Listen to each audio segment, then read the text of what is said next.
Paano kung isang araw ay magbago ang iyong buhay?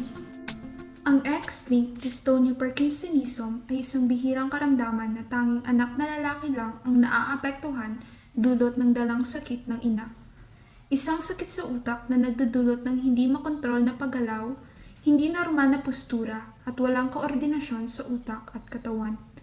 Nagsisimulang lumabas ang mga sintomas sa edad na 30 hanggang 40 at kadalasang ang pamilya ng ina ng may pasyente na may XDP ay nanggagaling sa isa ng panay.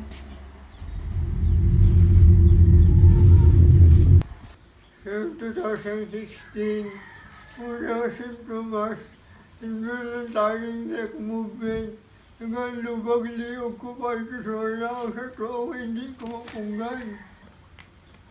During that time, nagdungan niya pag masakit ka asawa ko, nagka-cancer ka niya.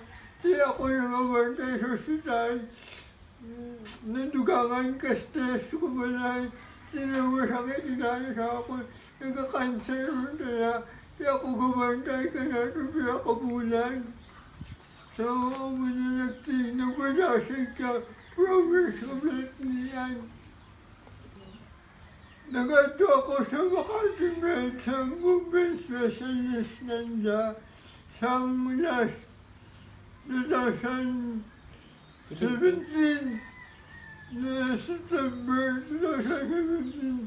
Nagato ako sa Makati Med para ma-confirm na XDP na yan.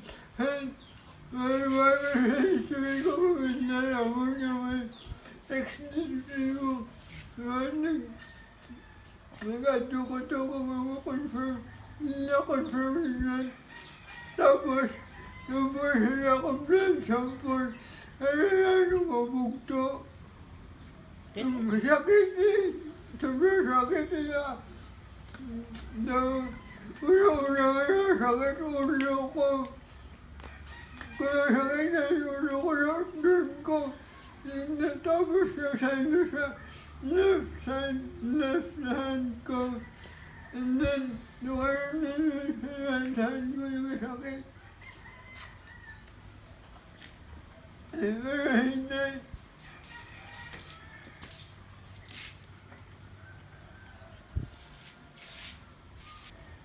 una-una, makonfirm na ang pagkakilan ko. Nisinahan ako kung nasibang masurrelaksan kang services na hypnotic. Kaya katulog ako na yung gabi. Tapos ginabutok siya. Ang tapos sinabulok ako every 3 months. Sakit. Hindi siya bulong hagan-hagan lang. Hindi siya bulong. Basta ako is nandisabulok. Ngayon, nagsisabi ako na wala ako sa isa. Ito sa tiya na. Huli.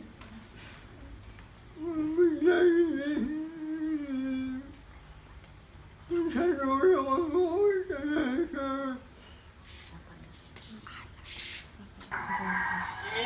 Laman isa.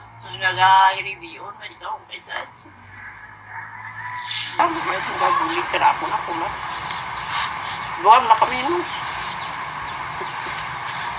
Sabi kas lulong. Kaya bando ba? Kita mo sa bagong butok to, August 22 mapatay si lolo mo. Pagka August 5 na to, ginbutok. Sita mo kundi, di ako gumadyong pag-ani sa to. Dahil nag-epekto yung butok na yan, ito kapisiso. Pagka November ka to, nagpabutok. Tuban kami, estado, paano ay di ng February, ano ka ito? Kadang February, luman ginutok. Anak. 25 ka to, nagpabutok. Tuban kami, di February, di mga daruwang simana. Di ilang ko na epekto doon, ay nang isumo. Malayan naman. Ha? Malayan naman. Hindi ka ipituluman. Hindi ka ipituluman. Nagkatagan ng jabas.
Kahit may ganito tayong sakit, lumaban tayo para sa mga taong nagmamahal sa atin at lalong-lalo na para sa ating sarili.